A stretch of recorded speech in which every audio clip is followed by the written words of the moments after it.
You want to talk? Yeah. Yeah. Alice, your microphone is on. Good morning, everyone. Welcome to GIS Day 2025 that is being hosted by our Faculty of Environmental and Urban Change here at York University. I'm really thrilled to be a part of this community, and I'm really excited to welcome you to it. Oh, there I am. My name is Alice Havorka. I'm a professor of geography, so happy Geography Awareness Week. And I'm also the dean of this Faculty of Environmental and Urban Change. And we're going to begin by acknowledging York University's presence on the traditional territories of many Indigenous nations. The area known as Tkaronto has been caretaken by the Anishinaabeg Nation, the Haudenosaunee Confederacy, and the Huron-Wendat. It's now home to many First Nations, Inuit, and Métis communities. I would like to acknowledge the current treaty holders, the Mississaugas of the Credit First Nation.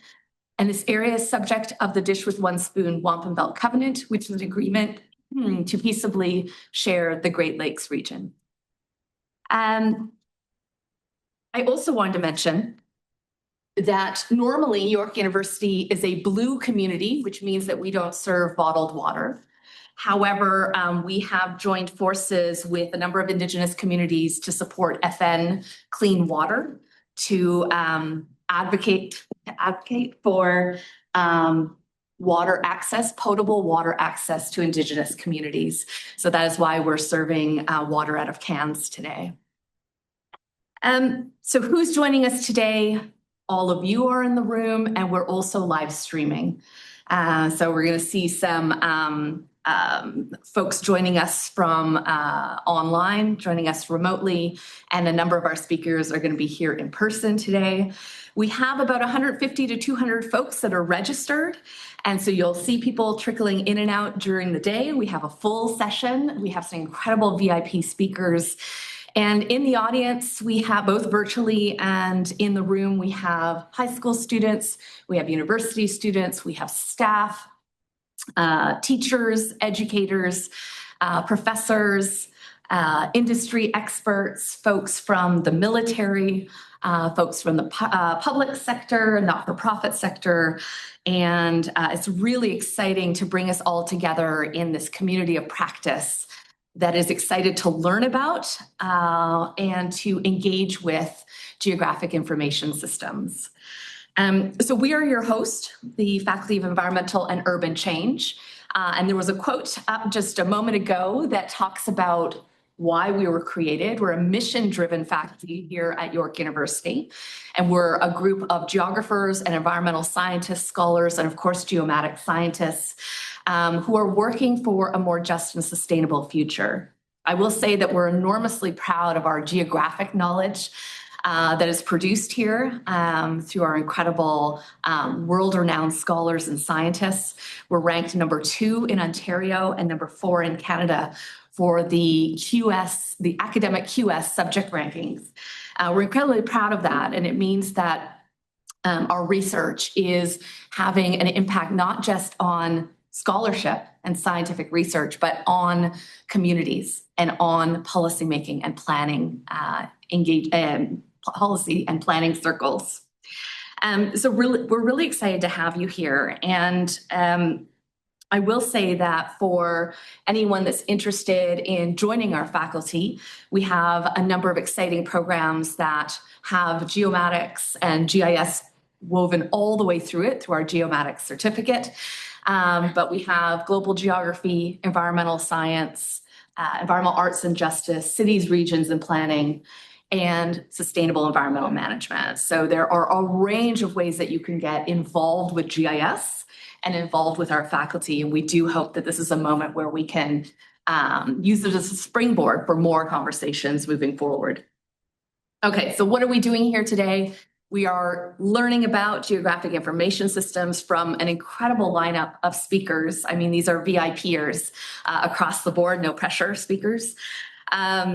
But I think, GIS is one of those incredibly powerful tools and analytic mediums that really helps us understand the world better. And I was thinking about the first time I encountered GIS, which was in an undergraduate, might have been in my master's degree, but I'm going to say undergraduate, it makes me feel less old. An undergraduate degree where we had a guest speaker come in to present their research on environmental injustice issues in Providence, Rhode Island, random place in the world. But what they offered us was an overlay of two layers. One layer was census tract data, so looking at income, household income, and the other layer was green spaces.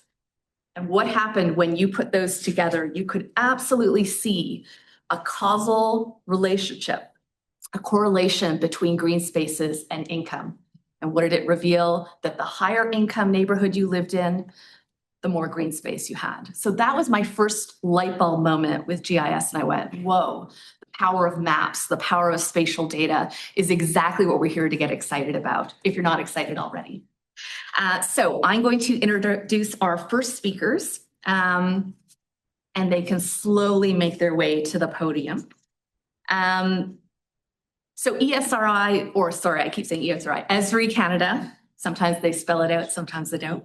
Esri Canada is almost like the heartbeat of GIS in many respects, and is industry leader in innovative software around geographic information systems. So we have two speakers for this first session. The first is Alice Jin. Alice is an account manager at Esri Canada, where she's spent the past 15 years helping organizations discover the power of GIS. With a background in mathematics and e-business, Alice brings a unique blend of technical insight and creative energy to her work across education and local health sectors in Ontario.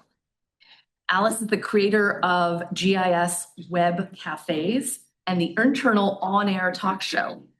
These are initiatives that foster connection and storytelling. Alice is passionate about mentoring and community building, and she encourages students to embrace opportunities, stay curious, and use GIS. Sorry.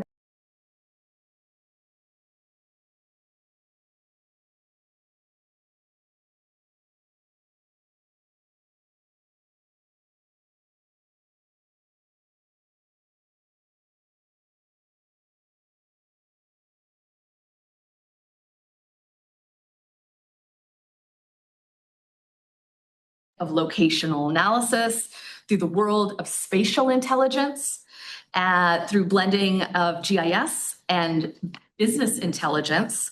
And Paul has been working with organizations across all verticals of business and government, from retail to real estate to finance to insurance, first response sectors, health, and other agencies. So please help me welcome Alice and Paul from Esri Canada.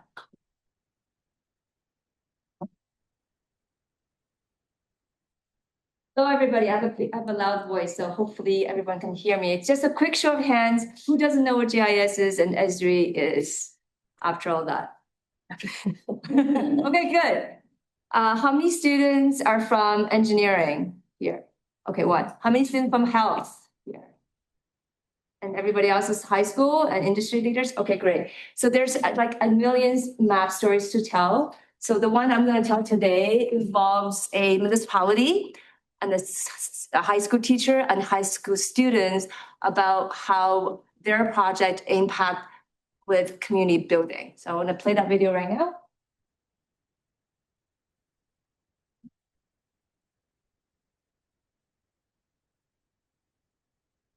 Your audio, right?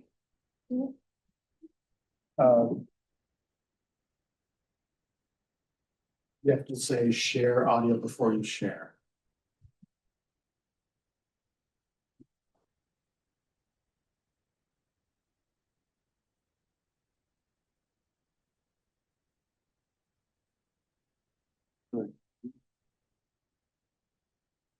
The video that was in there. Yeah, yeah.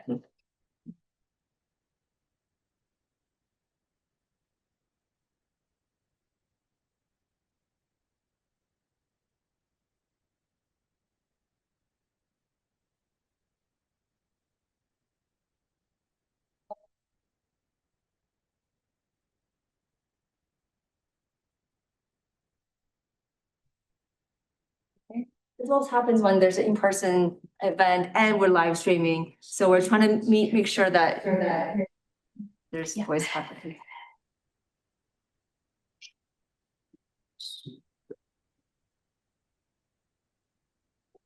And this Yeah, it's just the, it's okay. When this technical difficulty get out of the way, all the following presentations would be smooth. Trust me. I'll be the beginning pig. I'm happy to do that. No problem. So anybody else have any videos? Yes. You mute this one, it won't record, right? so, So I can the talk challenge, through it as we're going through this. So basically, it's a high school teacher. And what she did was getting the high school students to work with very simple ArcGIS online web apps like story maps to tell the story. Figuring out what's in the community, what is needed to create green spaces, or in their case, it was a community garden, because in the town of Stouffville, they're very limited space and they double in size in the last few years. So she actually went through with the students all presented collecting data, figuring out ideas, and presented the ideas to the city council and to at the government level, because the government has GIS departments set up themselves. And I could definitely send this link afterwards. And that I just didn't realize I have to do this off the cuff to tell the story live. So for any future speakers in the future, it's always good to memorize the entire speech of everybody else's videos. Anyways, what really inspired me about this story was that she's in high school, she taught with GIS, but it was an active a project, all the students involved using mobile apps, using survey registry, using quick capture, using field apps to collect data of what things that matter to them and help build their community. And then they presented their ideas to the city, to the mayors, to the council, and they adapted their ideas. What a great way to learn about GIS than other than just actually getting involved to do it. So there's the audience still not working, but this teacher is a GIS teacher, obviously, and we have GIS teachers all over the country, and we actually offer 3 GIS licenses to all of our K-12 schools. So if any of your schools don't have GIS license, if the teachers are here, please get involved with our 312 group, and we can get you set up with a GIS license. But what I really love about this is a three-party, is the school, the teachers, and the city coming together, creating a project together, right? And so, and GIS, a lot of it is about collaboration, it's about partnership. And my story here at York University is that not only I'm helping the academics, I'm also helping the people on the facility side to manage the campus from with indoor wayfinding, with asset management, so you guys can get involved. So what I was gonna show after the video is that right now currently in the facilities, they're looking for GIS students to help map, you know, what is what we can track, what we want to track on campus. Maybe it's physical printers. So where's it, based on where I am right now, where's the closest printers I can find? Because when you list out the printers, they're not by location. So it could be really far from you, but what if I need something right here, right now? How do we do that? Or it could be as simple as something like, where's the closest gender neutral bathrooms, right? So I'm gonna share this video after, so you can get to watch it after, because we're in time. I literally have 3 minutes. I have a hard stop at 10:18. So the other thing I was gonna go through is, this is a really inspiring video. I really encourage everyone to watch this. It's just really great. My story with McMaster. So it was just a very simple indoors wayfinding blue dot application. And what I loved about it was that when we presented to the people that was most interested in was these 6 various career groups at McMaster. I didn't realize there are 6 separate types. And the reason why that matters to them is to quickly define the closest gender neutral bathroom to help give them a sense of identity and safety. So that was very important to the students. So when we do GIS project, we want to think about whatever's important to the students that can help them, that is the project that we should get involved in. Because at the end of the day, the universities are for students. We want to create a really good student experience, and we want to do projects that aligns with that. And see they have here, there's a photo. See, there's 6 different, they all represent different groups. There's engine queers, women, WeGen, so they're different groups, which when I was building GIS, we didn't think that would be a thing that was the group that really grabbed the attention. But I think with the movement, with everything going on, we need to focus on projects that the student wants to know, right? So I do have, how many minutes? I got 0 seconds left. So I do have more stories to talk about my career in the afternoon. So if there's any students interested in learning about their career path, what path they should choose, I'd be happy to I'll be mingling around in the hallway there. I can talk about it. But for the high school students, I will send you that link. There's a lot of different industries out of the 3,000 partners that we have, serving 700,000 customer bases and 70 Esri distributors around the globe. You can work in any country, anywhere, with an industry with GIS knowledge. It is a transferable skill that you can work for any company once you have that soft skill, because if you think about it, everything on this planet can be represented with a dot and a line and a polygon. That could mean anything. So this GIS is the most imaginative, the most adaptive, and the most collaborative industry that I've ever been in. And I've been here for 15 years. And that's why I'm still here, because I'm always learning something new. All right. Now, Paul is going to talk about something really cool in the business and retail world. So something that he's going to jump on. I want to keep it to time. We're good? All right, I'm going to pass it over to Paul. But I'm always here to answer any questions you want. Go ahead, Paul.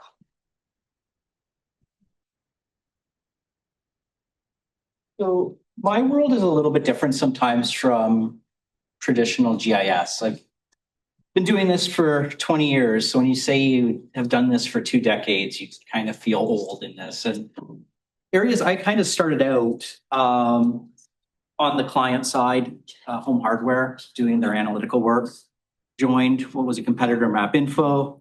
And that's where I started working with what we call 3 Rs, restaurants, retail, real estate, banking, insurance, and then Esri Canada poached me away. On top of my role here at Esri Canada, I also work with the global side of Esri Inc., helping our distributors, being Esri UK, Esri Australia, Esri India, do what I'm doing in acquiring data for decision making. And what's really different about commercial sometimes is, and a little quick story, I was sitting in a room with executives from CIBC, just throwing that. And the executive's response was, well, we don't do maps. We look at reports. And as a mapping guy and someone who works in this industry, it's kind of like a spike through the heart. Like, oh, no. And you don't want to get an argument about it. But the point that I really kind of realized is the map is a conduit or leveraging tool to enhance the data you have. And that's a little bit different for commercial, is it's really taking the information we have, be it locations, competitors, customer data, and applying demographics or socioeconomic data, which we'll look at, to kind of create some information of where should we put a location, how should we market to a particular type of marketplace or a group of people. So what we're going to do is sharing. Is that we're going to look at one of the customers. So I work with the likes of Lululemon, Arc'teryx, Nespresso, Canadian Tire, TD, BMO, Colliers, a whole list of people. Some I can mention and often some I can't. but. Okay. Sorry, reshare. Have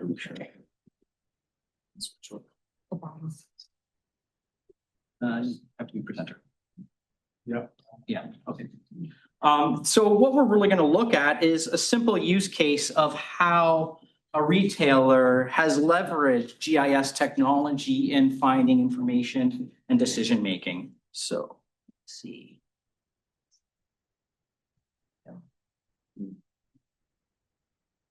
No, just share screen. Okay. So we're just looking at a really simple map. And the example we're going to go through is a luxury watch brand that I'm currently working with. They figure it out great, but I unfortunately just can't give the name. But one of the things they wanted to do was understand what the market looks like. And so each retailer has different needs or different workflows or different types of analysis. Some are, you have to put a location in a place that's really easy for people to get to. If you look at Dollarama, they can go anywhere and draw a customer base. Some are more in the line of a draw or a destination you set up to go there, and they're pretty much a destination location. But they still wanted to have some understanding of the market landscape. So things that we might want to look at here are just going in and let's look at some competitors. So we have a whole host of data. For Canada, business data or location data, we use things like Data Axle, SafeGraph, and Foursquare, sorry. And we'll go in and just quickly say, hey, I'd like to look at Data Axle and code 8. This is really sad. I realized this morning when I actually can remember codes for locations. You're like, oh, so I am way too much. So one is that I'd like to look at jewelry retailers, and then the other is also I'd like to look at watch dealers. So I'd like to bring these types of locations on the map just to competitive landscape of who's in the market. So there you go. We have a list of there's in Toronto 446 jewelry and watch dealers within the city of Toronto. Who are the top? Pandora has 12 locations. The primary industry. We get a whole detailed look at who these businesses are. But that's just the first part. The big part that typical retailers and those on the commercial side are wanting to understand the demographic mix. So we're going to go over and I'm going to run a report on these areas. The first is just going in and saying, hey, I'd like to look at a level of geography. We could look at things like a drive time, like give me 20 minutes around a particular location and tell me what the demographics are. But if we don't have that information, we can start going in and pulling up geographies. This is a map of Toronto of FSAs. Anyone know what an FSA is? No? Thank you. It's the first 3 digits of your postal code. We can go much more granular on this data, right down to neighborhood level, but in the interest of just showing a story, we're going to look at the FSAs of Toronto. So what we have is this data here, and I'd like to look at everything to get a holistic view of the demographics of this area. So we're going to run an analysis called a benchmark report. And I'm going to do this based off of what I have on the map being all these geographies, these forward sortation areas. And then the last part is I want to look at demographics. Now, we have demographics for 170 countries around the world, varying degrees of information. The US obviously has tons and tons of data. We're getting there in Canada, but we use a partner called Environics Analytics, who's our data provider. And so we can look at things like population, age breakdowns, income, ethnicity, look at what you spend on goods and services in an area. So I've already kind of pre-built a little report here that we can take a look at. I have a saved list called, okay, now you know who it is actually. I didn't change that part. So this watch company, we understand the types of information they're looking for. So through spending data, we can see how much people are spending on watches. We can look at the income level of individuals in these areas. So if I go down a little bit further, we're going to say, hey, show me those areas that have a high index likelihood on spending on watches, for example. An index is a score of 100. The higher over 100, the more likely people are to spend on a good or service compared to the average Canadian. Below, meaning they're not. So we know by this map, the darker areas people are spending a lot more money on watches comparable. We can look at the demographics of that area. We can even go and look at how things relate. So if we look at this map here, what I want to do is look at compared to the average spend on watches compared to how much people make. Okay, stop. And we can look at those with higher incomes. We can start to see where things take place. Where are people, based off of how much money they make, are spending on particular goods and services. So you can kind of see where we start transitioning from the map to a tables and charts, but the map still plays a critical role. If I want to know, tell me just the highest of the high, the lowest of the low, we can start looking at particular neighborhoods. In fact, I'm going to select on this area M4N, and now we're going to run an infographic. A nice little report that I'm going to give to the executives to kind of look at a decision of, do we go after this area? Do we open a store? Do we look at the customers in this area and send out a communication? What are we going to do? And within this, running this report, we can look at, in that area we selected, that index I talked about, 100 being even Steven, no more or less likely, is scoring at 322, which means for every $100 the average Canadian is spending, people in this area are spending $322 on a watch. That's how granular we can get this data down to. There's 14,682 people in this area. In the daytime, how many people are in the area? These, the median. So that 50% line, if we had 100 households, 50 make $258,000. The average is 655. The reason I like both is it really shows a skew. People are making millions. That's bridle path area. So just, I didn't actually mean to click on it. We just did. Total number of households, median age. So again, as a retailer, you can create a view, that 360 view of who you're marketing to. So it's a little bit older people, high income, and then this is the big part. This is the most important part, I think, is called the social economics. In this area, Environics Analytics has created a social map, 1 to 67, 1 being the highest income earners, 67 being the lowest. In this area, cluster 1, called the A list, represent 48% of that market. And what we can do here is get a little bit more granular and look at specifically who these people are. And this is where it really gets kind of fun for my side of the world, is we can look at that granularity. And if you want to see afterwards, come see me. I can actually type in your postal code and tell you what your neighborhood is. But what's the diversity of your neighborhood? Single detached, owners, diversity levels low, official language, English. We can look at how people think in this particular area. Environmental impact, how they look at diversity, how they look at early adoption of technologies, what they do, but all the way going into how to reach them. How do we create a communication? So that's just a quick view of how you can leverage demographics and other data information into analysis for that. Sorry, one second, almost there. But where is this heading? And this is where it really gets exciting with data. And I just wanted to show this last one. It's called human movement.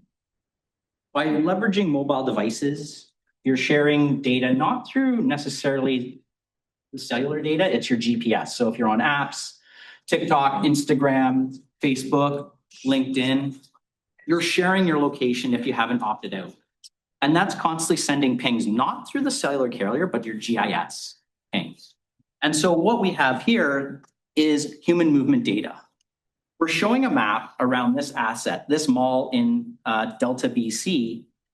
And all of these are people, through their mobile tracking, have entered this geofence, this location. So what we can do is say, where are people, where they sleep, where do they spend most of their time of day, where have they shopped, where have they gone? And we can look around on a map to say, all the people in this area, whoops, up here, have gone to that mall. And this is all postal code level information. They've gone to the mall, typically evening, commuter time, midday. typically Sunday shoppers, close to the mall Saturday shoppers. And my friend left out February. It's just a glitch. And I always leave out December in my analysis because December's holiday shopping and the peak of shopping season. But really August, kind of that back to school time of year when people are going to this mall.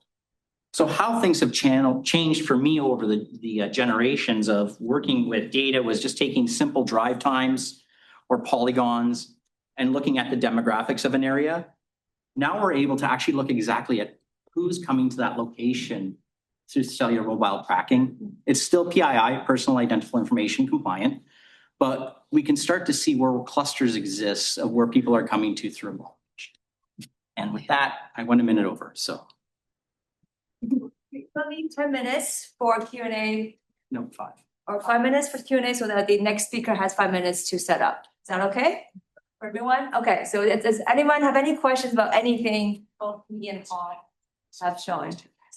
There's a question over here. Oh, yes, please. I have a question. My students have to ask questions today as well. But what would be the name of a type of career that would like use that data, like that demographic data for a company? And then like what role would AI be playing in that in like say 15, 10, like the next few years? Yeah, great question. The people I typically like the titles they have Yeah. range from marketing specialists, typically real estate. So people with real estate economists, a lot of economists, especially in the banking field, who are looking at forecasting of where, you know, we're going to have consumer growth, marketing. So there's traditionally no like marketing people. My background's in marketing and statistics is also a big one. Spatial analytics. Yeah, that's kind of the people I typically work with, where on the other side of the GIS world is more, you know, people who came from GIS, geomatics. Your second question, AI. Yeah. AI, great question. We are integrating elements of AI more to simplify workflows. One of the bigger parts in my world is the analysis type is very empirical, meaning it's your experience that makes the judgments and decisions of what you've worked at. There's nothing that sticks out to say, hey, this is what you're going to do. You have to gather all that information, understand how to read demographics. One of the misconceptions is people look at low income and think it's associated with poverty. There's other variables and factors that fit into that. You know, maybe they're retired, sitting on a wealth of finance, like many things. So that's where I think AI is going to help kind of remove the noise and kind of the noise that exists around reading demographics and moving forward. Also just in the processing of data.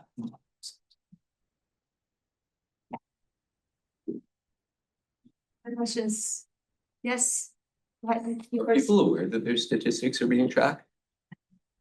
I mean, to a degree. I mean, there's it's still anonymized, but you know, that's why if you have an iPhone or Android, you can opt out of your location sharing. I've done it. So if I go to my location, it shows me somewhere, actually in Newfoundland, half the time I pop up there because I've opted out of sharing my location until you say, hey, now you can ping me this one time or second time. So a lot of people are becoming more aware of sharing, that your data is being shared. Sorry. But yeah, it's still kind of a growing thing and people are becoming more aware, and Apple and Android are opting those solutions to remove you from that. But I don't know, I'm old, so Facebook, you probably don't use Facebook, is, you know, Instagram or TikTok. But, you know, look at when you go to any of those apps and how much it's tracked other locations you've been to or other sites or other interests that you've had. We have a question time for one more question, Mr. Gentleman. Go ahead. You mentioned environics analytics as a data source. Yeah. I'm wondering, I'm guessing that's proprietary, that you buy that information? We have a relationship with them. So depending, on the global side of things, Esri Inc. builds the data for the United States. We don't build our own data, so I work with Environics. I've known all those people, like from Jan Kessel and everybody, for 2 decades. So we have a strong relationship and we just have a partnership that we work together for providing not all of their data, but a good proportion of it.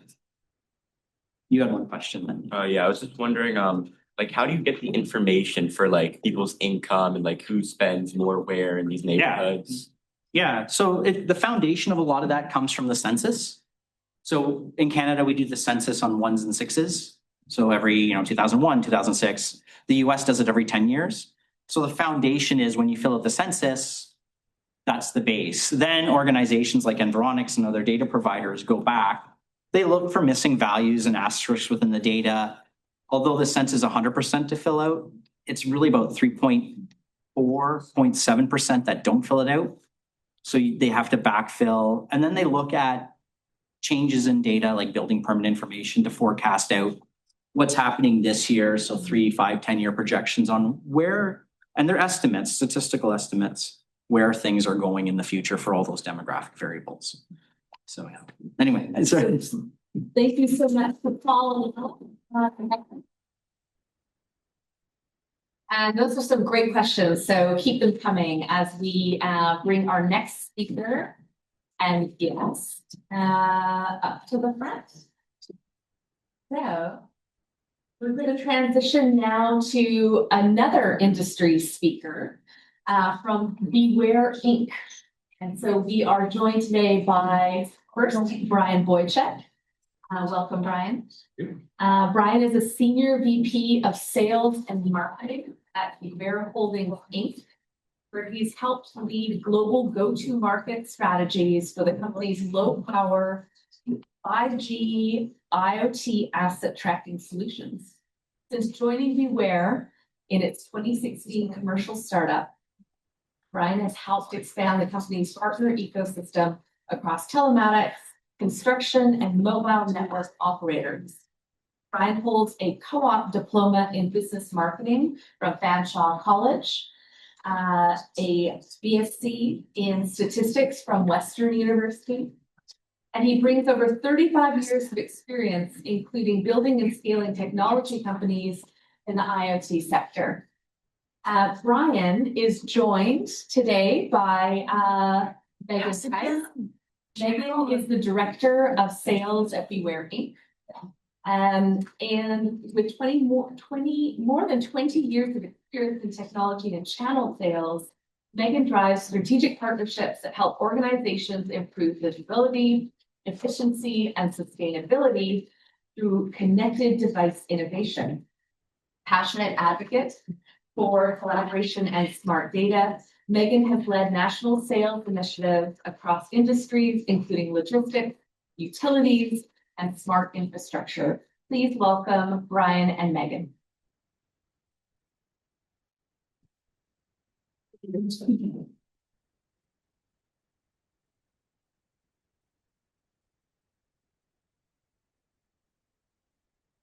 Morning, everyone. So I thought the flavor I would give today would be related to a couple of things. So certainly there's a strong GIS component to the things I do. There's a bit of an entrepreneurial mindset. So got into was a co-founder of a telematics company some 26 years ago. Took it public, and there's a huge, as you imagine, vehicles moving around on a map, and all kinds of analytics around that. And then more recently, the stuff we were doing, it's referred to as IoT, which is Internet of Things for those of you who don't know. So it's tracking, well, it relates to all the things. In our particular case, it's a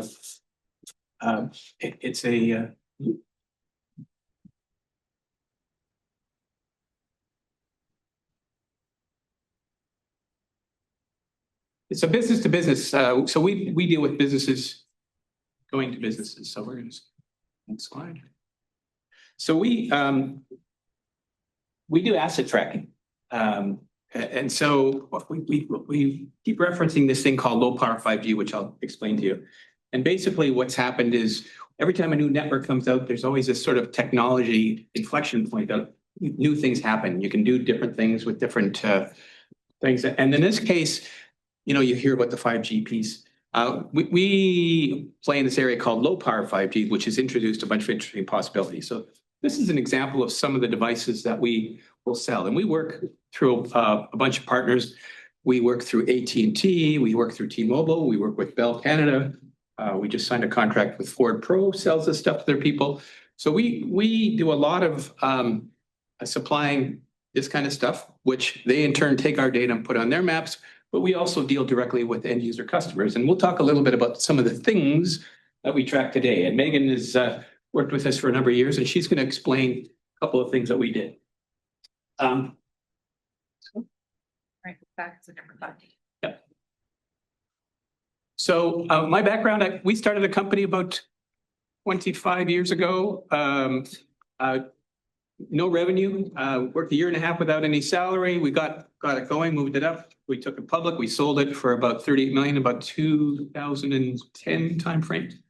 And that was tracking vehicles. And there's a couple of case studies that Megan's going to refer to. And there's a heavy GIS component. So there's lots of interesting data, and it's how you present that data that's meaningful for people. And the GIS component is what makes that stuff sing. And then with this IoT stuff, when they rolled it out, we were actually on the first tower in Canada that was turned on with this technology with Bell. So we're basically pioneers in this low power 5G space. And I mentioned this 450,000 units we've sold so far. It'll be 8 years. So that pilot was 8 years when that first tower came up. So in our 8 years, we've got there. We're showing about 17.5 million revenue, and we started from zero. So that's kind of the entrepreneurial mindset, how you grow things really slowly. So next slide. So those are the devices I showed you. There's a miniaturized one. There's a solar one that recharges. They put it on trailers and they can track it around. Battery powered one that we track all kinds of interesting things, and I'll get into that in a second. So that's the technology stuff that we do. It sits inside. Sorry, could you go to the next slide? But as you can see, all this data, we capture a bunch of data across the top here, all kinds of fields. And what people want to see or not see is dependent on what they want to do. So we provide a portal, and dots on a map. We can run history. There's a trip from London down to Portugal. All that kind of stuff. Pretty basic. Next slide. But the main thing we do, probably I'd say about 2/3 of our business is feeding other applications like Esri, but other, say, telematics vendors, people who have their own software, and their specialty may be in another area like vehicle tracking, but they want to start to track the things on the back of the vehicle that go out. So outside the four walls, and that's where we come into play. So we focus on getting these devices down to a really low cost, a low operating cost, and make it easy for them to continue to upsell their client base. Next slide. So I mentioned the low power 5G piece. On the news, generally, this is the path that you hear about: screaming high speeds, low latency. They want to be able to do remote surgery. There can be no latency if somebody's doing surgery with that's the path they're getting to. They're not quite there yet. From a GIS perspective, there's this dream that they'll have a VR headset when the guy walks out into the street and he can look down and can see where all the utilities are, see where the sewers, see where the gas line is, if there's an electrical conduit, that kind of stuff. That's up there. This is where we play. For the first time in my career, we see this path down here, and you can't read this, but it says high bandwidth, high cost, high power, low latency. Down here is low power, low cost, low power, and higher latency. So by dumbing it down, they basically drive these price points down to really, really low. Who wouldn't want to know where everything is? It's just a matter of how much does it cost. So once you start to make the price come down, then it makes the business case to start tracking all these things instead of people running around, or we can't start the job because we're missing the grapple grumpet. All that stuff starts to go away. So that's kind of the things that we solve. So the nice thing about it, they were able to implement it on the existing networks, and it's a part of 5G going forward. And then if we go to the next slide, we just did an announcement last month, actually 28th, where we actually, these devices, so an off-the-shelf device that we've been manufacturing for years, was able to communicate directly to a satellite. So it moved outside of coverage, cellular coverage, and basically it couldn't find coverage, so it sent a packet into space and reported it to the system. So basically what happens is the satellite network and the cellular network start meshing together. It's early stages. We got some people coming up from the Canadian Space Agency. It's an exciting area, lots of stuff going on. And it's basically one of the pillars when people start talking about 6G, you hear about it. There's a lot of things that it's doing, but one of them is ubiquitous coverage. So this is especially important for Canada when you get into places like Northern Ontario, And other places where there's no cell coverage, resource-based industries, you've got the coverage, you can track your stuff, you know where your equipment is. Okay, so I'm gonna let Megan walk through a couple of use cases. So this is all very big picture context that Brian's provided. Brilliant entrepreneurial mind that I've been fortunate to work with for a couple of decades, which is crazy because I'm still in my 20s. But actually a couple of decades ago, I worked with the City of Toronto. And this product has evolved. Some of you, if you live within Toronto or within a municipality that has this technology, may be familiar with CloudTO. So we put our proprietary hardware on snowplows and we tie into the salt spreader and the plow. So we know if the plow is up or down because that matters. So we know if the salter's on or off because that matters. And then we put dots on a map. But everybody wants to know because they look out their window in the middle of a snowstorm, when's the plow going to plow my street? Because if they don't see it, they assume it's parked at a yard or someone's sleeping on the job. So we gave them CloudTO and a number of versions of this across North American municipalities. And so residents can log on, plug in their address, and see little breadcrumbs of where their snowplow is. On the back end, the municipality and the contractors can actually see if they've missed any routes. Because if you're driving in a whiteout, if it's late at night, if you're unfamiliar with the route, if you're helping a colleague, you don't necessarily know the route as well. And so it's very easy to miss a road, but it's really critical not to miss a road. And that gets into slip and fall claims, access, I'm being told to move. And so CloudTO, once the snow starts to fly, you'll start to see more activity on this. So log in and check it out. It's very much the technology that was part of GIS that Brian co-founded a number of years ago that I was fortunate enough to work with. And it's those same co-founders that work with Beware today. Metrolinx. Has anybody been on a double-decker bus? We helped bring those to North America. Ontario doesn't have the infrastructure for double-decker buses. And if you've ever been on the second floor at that front window, those bridges look very close because they are. And so we worked with the Ministry of Transportation and the GIS data to determine which routes had sufficient clearances for double-decker buses to travel safely, which is great as long as everything's working the way it should. But we've all been in bad traffic. We've all had detours from construction or emergencies. And so if a bus goes off a route, alarms start to go off at dispatch. And the dispatch reaches out to then the vehicle operator. And if they can't connect with the vehicle operator, they can actually remote power down the bus. So this is a real world GIS application that some of you may be using every day and you don't even know it. This is an application we're doing with the Vancouver Airport. Airports have the coolest maps. It is where I nerd out completely. And I get very into the mapping data, the way they geofence the different terminals, the different areas. Funnily enough, I was doing this presentation for YVR and you were landing at YVR and you had a B-Mini in your luggage and you pulled it up on a map to show them where you were moving through the terminal. But they're using our application to track their wheelchairs for customer service and accessibility. When they're moving their customers from gate to gate and from terminal to terminal on the wheelchairs, they want to know where the wheelchairs are.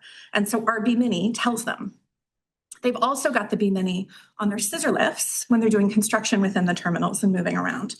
So they have visibility on all of these assets within this airport, behind the scenes supporting. It also reports indoors. So if you have any awareness of GPS satellites, it's inherently a very weak signal. And typically you move indoors, you lose connectivity. If you're in a very busy sort of downtown core with lots of towers, you'll get into what's called an urban canyon. So the signal bounces off those skyscrapers and you lose connectivity. Some cities, Manhattan, are worse than others. But we have enhanced our technology to leverage the existence of Wi-Fi networks to determine where the assets are when they do move indoors and lose connectivity with those GPS satellites. I can't take credit for that technology, but my brilliant colleagues can. you want to speak to UPS? I'm sure. So this is an example of how you take, this is a battery powered device. So this is for stuff that won't be outside and you can't charge it. We have other devices that you can actually plug into things so they have power. This little device here has a USB port on it. It's rechargeable, so you can actually power it if you'd like to. This is for stuff that goes out in the wild that there's no good place to put it. It's not going to get sun, so you need to prolong for a while. It's called a B10 Plus, and it has the indoor location piece. They all have sensors: temperature, humidity, barometric air pressure. It's got an accelerometer that detects motion. It's got a light meter to see if it's getting light or not. It measures humidity. We have UPS has a problem is that every Christmas they have to rent 20,000 extra vehicles in the United States to supplement their fleet because of the extra volumes. So you can imagine if the people in this room, we were tasked with managing these 20,000 vehicles across all the US and get them different places and all that sort of thing. And what they wanted to, because they're rental vehicles, they can't permanently mount anything to it because the vehicle's going back. So they came to us and basically took a device like this and they basically tie strap it into the cabin of the vehicle. They adjust the reporting frequency. They actually turn off the GPS to preserve power because they want to make it through. But they basically want to know if of those 20,000 vehicles, are they all being utilized? We ran a pilot 3 years ago with 6,000 units, and they found a 15% savings in terms of the number of vehicles that they didn't need. 2 minutes, okay. And so then you can imagine renting a truck for 4 months, what that costs versus this is under $100. So you can imagine if they forget to take it out when the vehicle leaves at the end of the season, they're not as concerned because the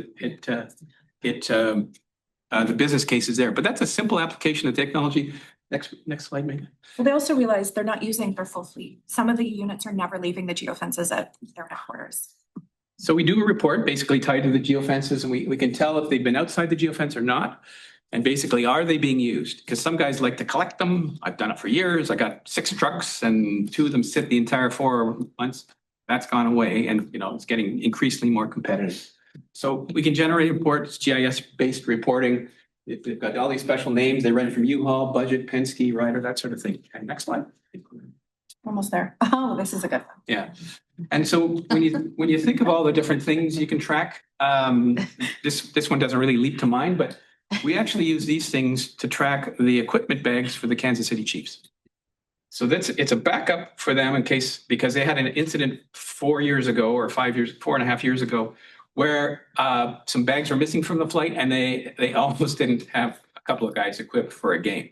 And so, when you have that much money for a backup. So last weekend they played in Denver. Anybody follows football? So we tracked them here from Kansas City to Denver. We can see, when they come into the stadium. I tracked this player bag number 87. If anybody knows who his name is Taylor Swift's fiance. So this is how my credibility with the neighborhood kids can weigh up. We get motion start, impact, and all that sort of thing. But it just gives you an example of you can't imagine the number of things you want to track, and these things apply to it. So I think how we're doing on time. Question and answer. I can imagine there are a lot of questions for you. So Okay. lovely. So let's ask some questions. These are some great applications. Right. So in their hockey bag their equipment bag, is it an air tag? Nope. Yeah, one of those. Yeah.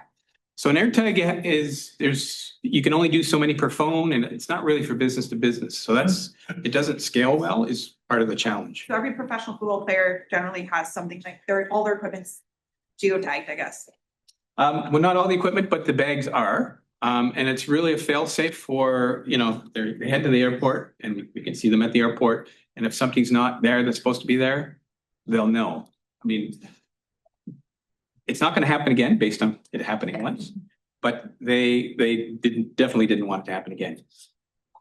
Volleyball player question? Sorry? No, I was going to say the volleyball player has a question. I was just wondering about the double-decker buses. When they shut down, when they go off route, by any chance, does the driver have the ability to power back on the bus to continue going on like a separate route by chance? That's a great question. Ryan, you want to take that? And this was a couple of years ago when they first, before they were comfortable with it. But yeah, so I was on a bus when they did the first test. So they had some police cars in front of us. And basically what happens is he can't press the gas, but he's rolling and they're alerted. So they have to pull over a lane and park, and they can remotely restart it. They can give them access.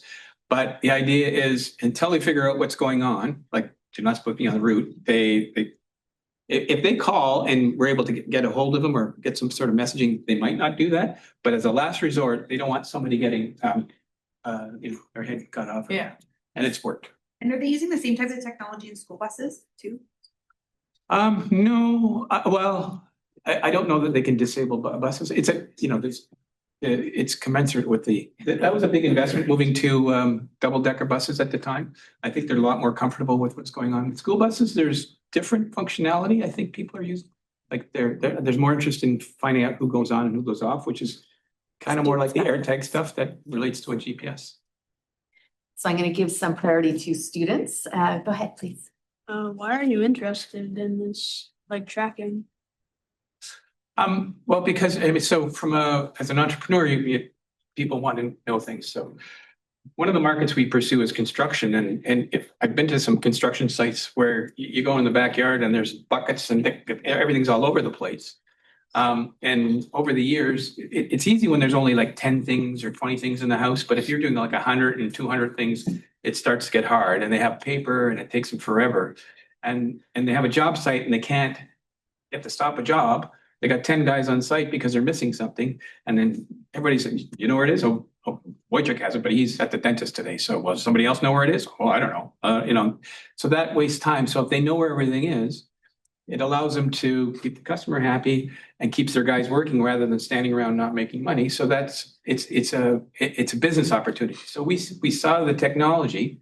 So the nice thing about low power 5G is that it gives you longer battery life, because this wakes up, sends a signal, and goes back to sleep, rather than if it's always like your phone always on, it's always chewing battery.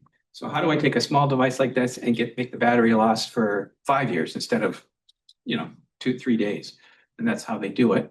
And so knowing that, and people want to know where things are, it opened up a big opportunity. But beyond that, as an entrepreneur, when you started in 1998, you may forget that you used to say this, but you started tracking government vehicles because the government always pays their bill. And the private sector doesn't necessarily. So it was a lower risk market choice to go after tracking and to specify into the government fleets when you began in 98. We did a lot of work with Ezra.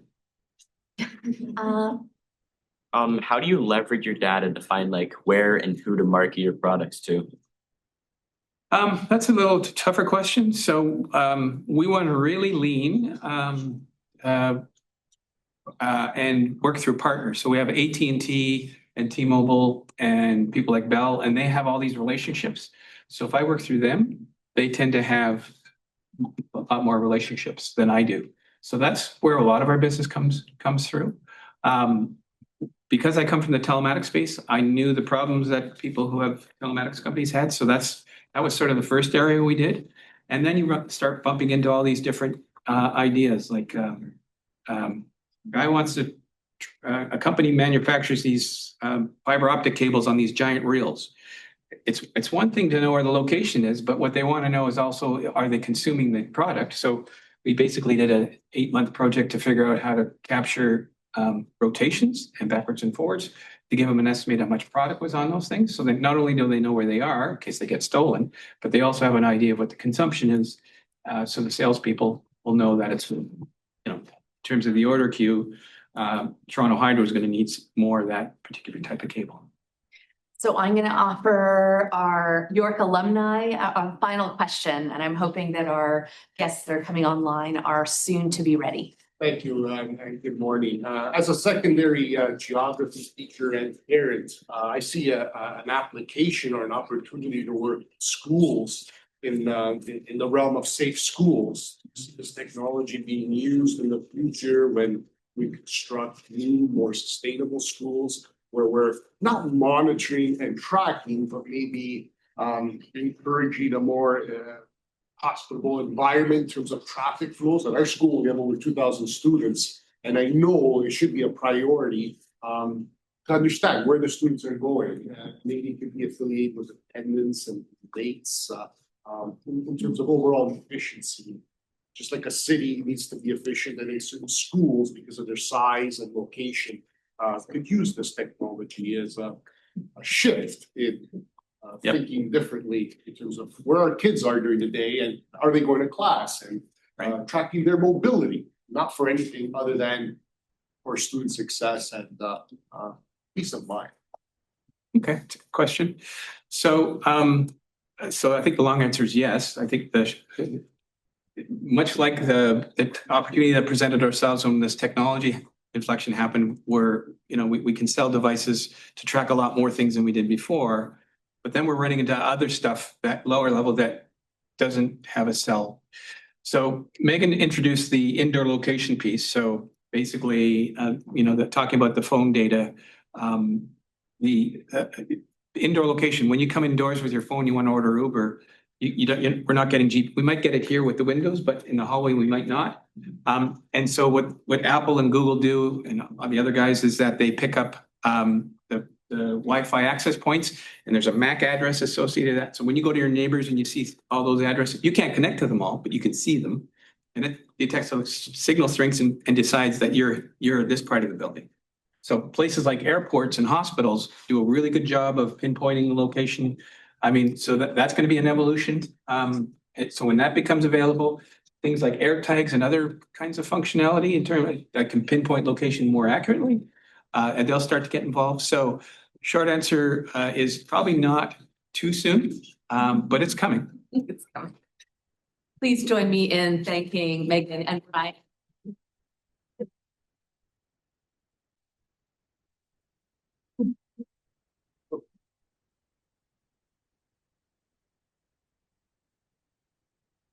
We are now turning to a couple of presenters that are joining us online from the Canadian Space Agency.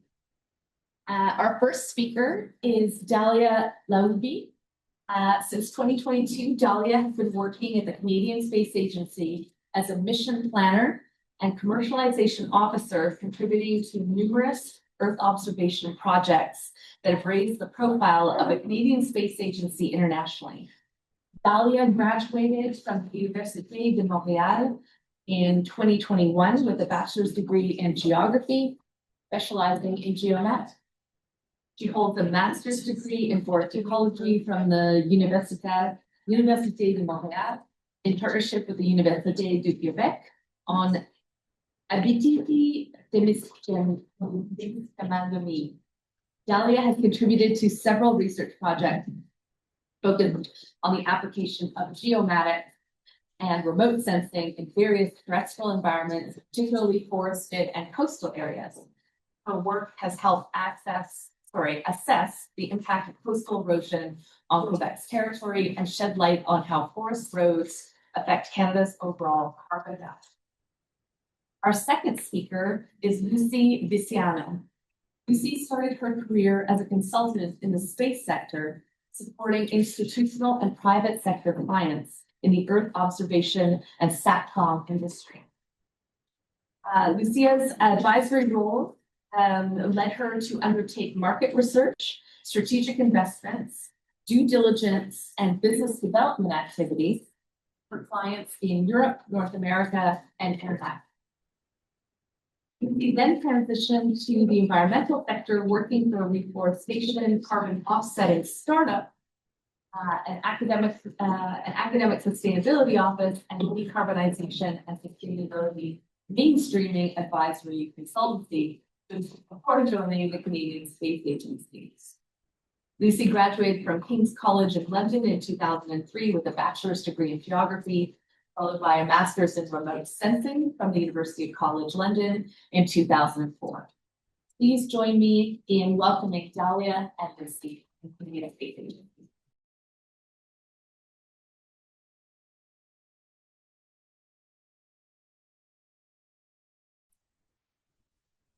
Hi, everyone. I want to make sure that you all hear me very well. Perfect. It's fine. All good. So Just give me a minute. I had some technical problem. I'm just going to share my PowerPoint.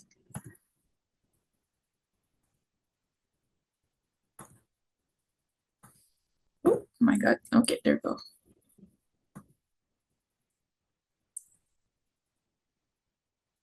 Okay. All right. So I hope you all see the first slide of my PowerPoint now. So hello everyone. I'm very happy to take part of your GIS Day on behalf of the Canadian Space Agency. As your colleagues say, my name is Dahlia and I'm a conversation and mission planner officer at the CSA within the space utilization team. We would love to be here in person, but due to logistics, our presentation will be delivered online today. We'll be answering your questions after the two next presentations, mine and Lucy's presentation. So you can, if you have any question, you can keep them at the end of Lucy's presentation. We'll take the time to answer them. And a discussion session will follow using a Slido. We all summon your participation for that Slido because it's very important for us and it will help us gather information from you students, teachers, and researchers. So my presentation will give you an overview of the RadarSat constellation mission, also known as RCM. So first, what is Earth observation and what can we actually accomplish with it? Earth observation allows us to map different areas to meet specific needs. Whether economic, social, or environmental, it helps us monitor changes, understand how different systems evolve, and ultimately protect our ecosystems and our communities. Earth observation is much more than satellite imagery. It provides data that support decision-making in many day-to-day activities. So I'll give you an overview about the 25 years of RadarSat and beyond.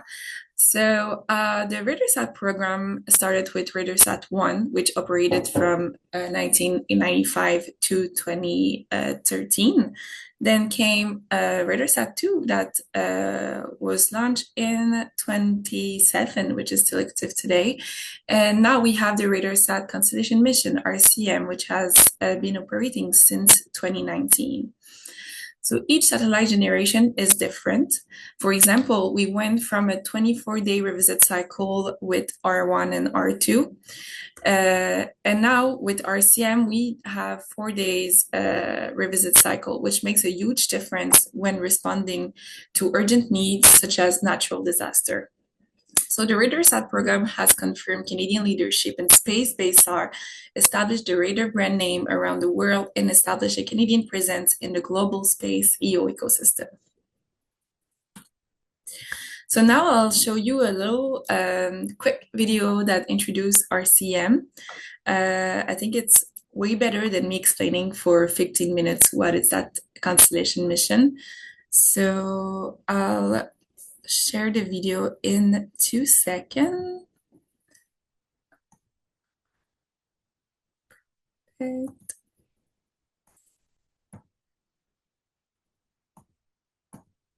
Oh, I have a little technical problem with sharing the file. Just give me a second. Okay, perfect.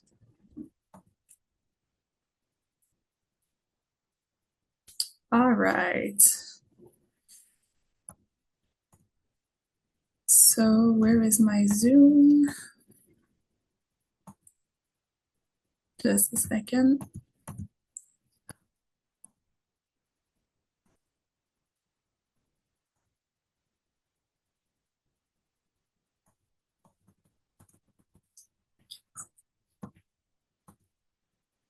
Just a second, we're having a bit of technical problem. Okay, there we go.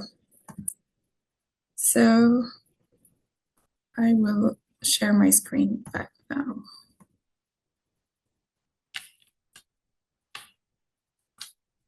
How can I?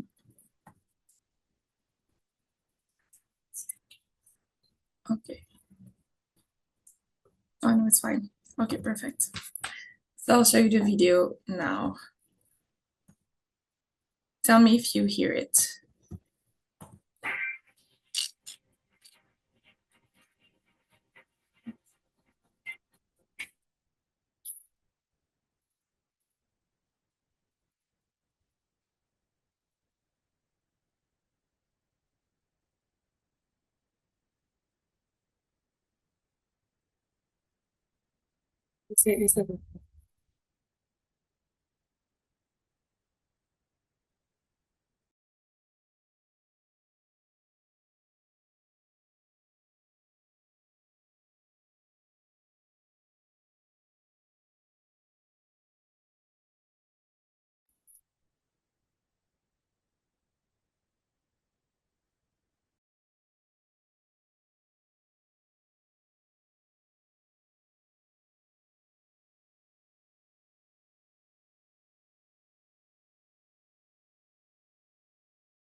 Nadia, can you hear me?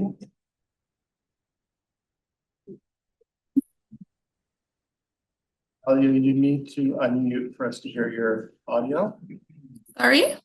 We need you to unmute to hear your audio. And also, before you begin your share, there's an option to say share audio. Yeah.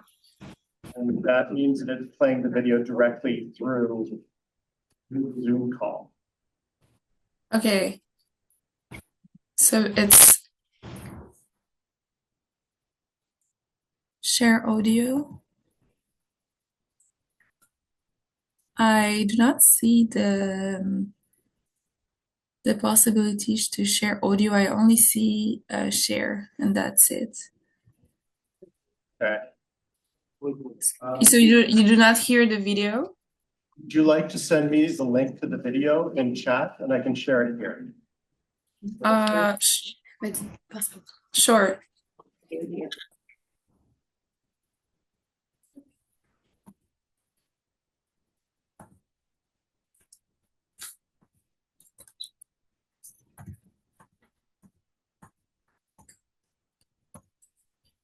Perfect. Perfect. So Tim, I'm sharing the link for the video of the RCM Constellation mission. You can use the Zoom chat, please. There you go.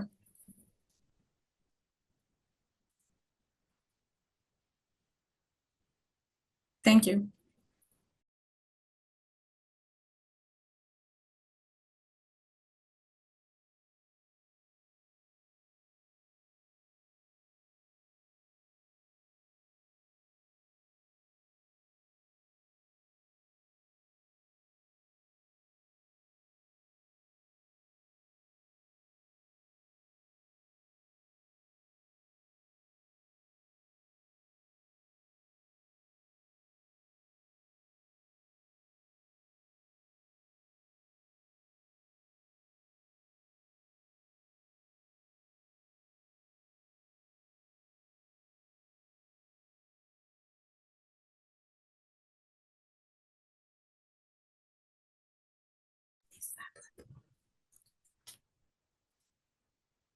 Is it working on your side? Stability and changes in the permafrost, and gather important data that contributes to understanding climate change, so we can better protect our environment and our wildlife. To maximize crop yields, farmers use satellite data to measure moisture levels in soil, reducing how much water, pesticide, and fertilizer they use in order to protect and improve the environment for years to come. And when disasters strike and people are in danger, satellite images help rescue teams respond faster, saving lives and reducing the impact on people and infrastructure. The RadarSat constellation satellites work together to bring solutions to important challenges that affect all Canadians. The Canadian Space Agency, finding solutions for a better Canada.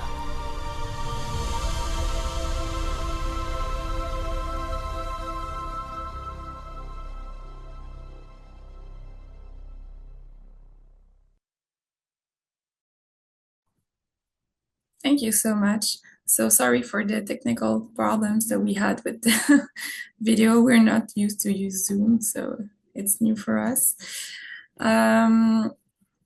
So let's continue the presentation. So now that you saw the video with the dramatic music behind it, I'll continue giving you a little overview of the satellites. So as I said, we have R1, R2, and RCM. Those are different examples, products from the different satellites, similar to what you saw in the video. And the RCM constellation is actually composed of 3 satellites, which directly improves data coverage and acquisition frequency. So this is like a little recap of RCM. So it takes approximately 250,000 images per year. So it's 50 times more than the first generation of RadarSat. It's mainly used to monitor the environment, the ocean, the ice, support emergency teams during natural disaster, and detect ships. And RCM is a bit less heavy than the other satellites do.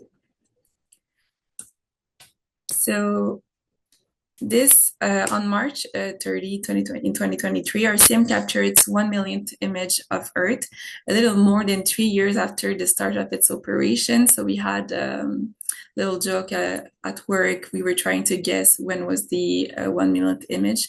I didn't guess it well, but my colleagues did, and this was our 1 millionth image on March 30, 2 years ago. So you can imagine how many images we have now with RCM constellation. So public users have currently access to the following products below 50 to 70 degrees of latitude. Products with a resolution of 16 meters or coarser covering Canada's landscape and inland waters and international land. Products with a resolution of 100 meters over world maritime areas, and products with a resolution of 50 meters or coarser over West Greenland maritime area. And access to other products required authorization. It's called being an RCM vetted user. So it's very easy to become one. You only have to subscribe on the Canada's the governance site to become an RCM vetted user and be able to use RCM data. This is the RCM National Land Mosaic that our team, the DAMJIP team, produced 2 years ago. I thought it was a really pretty mosaic, so I wanted to show it to you. So Canadian satellite Earth observation data support over 40 services from several federal departments and private enterprise, and provides tangible benefits to Canadians in their daily lives. Satellite data is key to making science-based decisions on numerous fronts, from climate change adaptation to building resilience in vulnerable areas such as Canada's north. So you can see there's a bunch of federal departments that use RCM images to answer different challenges. So this is an example of EU application that is very important in Canada. So we know that woodland caribou are threatened species in northern Canada. Unlike migratory species, they remain in the same region year-round. So they require large, undisturbed habitats. So they need mature coniferous forests, lichens and muskeg, peatlands, and swamp. The challenge here is these habitats are rapidly changing due to climate change, industrial activities such as forestry, oil and gas, road construction. As a result, caribou population have been declining over the recent decades. But there's a project from Hatfield, an environmental company based in Vancouver, that is using satellite imagery and deep learning to monitor habitat change and detect and classify linear disturbances. So here they use deep learning, so AI, to automatically detect pattern in satellite images, and they did it on RCM images, classify habitat disruption with high accuracy, and this allows for more frequent and detailed mapping than traditional methods. This work is supported by Canadian Space Agency Smart Earth initiative, and it helps conservation managers by reducing the cost and effort of field surveys and enabling remote monitoring of vast and inaccessible areas. So we talked about RCM, but there's also many satellites data available. Like here, we have Sentinel-2 in this case.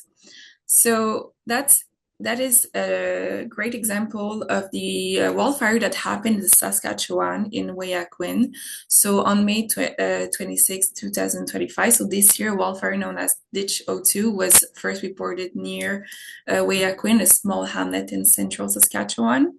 So due to dry weather, southerly winds, the fire spread rapidly along the northeastern shore of Lake Montreal.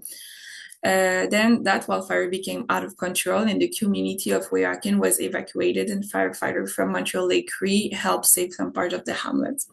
So here we have 4 Sentinel-2 images that were used to monitor and analyze the fire. These images show different information based on spectral band combinations. All 4 image products were acquired at the same time. So here you have optical data. With RCM data, you have radar data. In that case, you can see that it's optical. The first image is natural colors, so the far left image displays the scene in realistic visible colors, shows smokes, plumes clearly, but obscures ground level fire activity. The second image, so center left image, highlights the healthy vegetation in red, the lakes in dark blue, and smoke in light gray. And you can see the difference between the burned and unburned areas. The third image shows the short wave infrared, so SWIR. It displays vegetation in green, water in very dark blue, and active fires in orange. And it penetrates smoke moderately and reveals burn scars in dark brown. Finally, the last image is false color. So it offers a strong smoke penetration, clearly shows hotspots, active fire fronts, and burn zone. And the color is similar to the other image, so the short wave infrared. Finally, another example of using EO data is for ground movement. So on this slide, we can see that EO data can also be used in the context of permafrost freeze-thaw processes, which can have significant impact on the infrastructure stability. On your right, we can have the example on the airport in Iqaluit. And this is a great example on how EO data can help prevent that kind of damages on the long run. So thank you very much. And we're very happy to take the questions after Lucy's presentation. And I hope that the technical problems were not too long. So thank you very much. I'll give Lucy's turn now.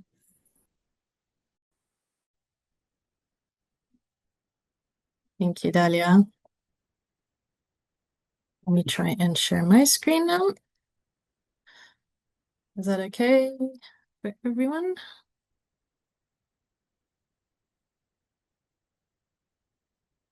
Yes?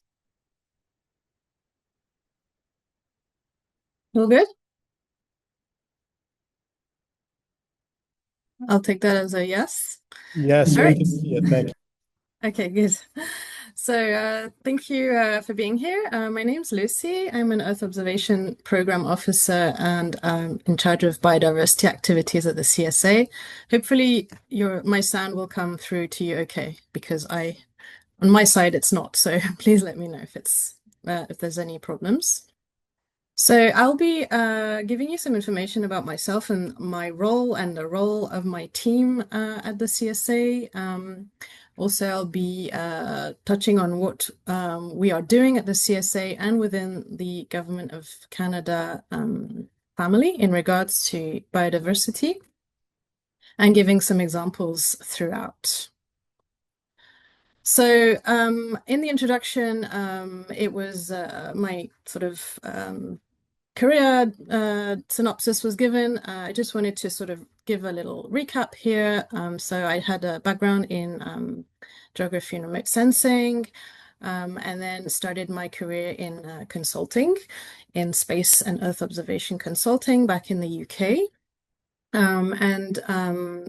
I learned about some of the engineering aspects of things, from designing to financing satellites to launch. So some of the engineering aspects, which were a little bit different to what I had studied on the application side. Then I moved to Canada and did some more consulting for a couple of years. And then I had a little hiatus, let's say, in space, where I did some other things. So it was a little bit of a destabilizing period of my life, but I took the opportunity to work in different fields, which led me to then taking on some different experiences in another sector, so more in the sustainability and nature and climate space. And all that to say that sometimes, the career paths doesn't necessarily have to be linear. There can be some off-track kind of challenges, but these should be used as, complementary experiences, because essentially that's led me to where I am now at the space agency, at the nexus of EO and nature.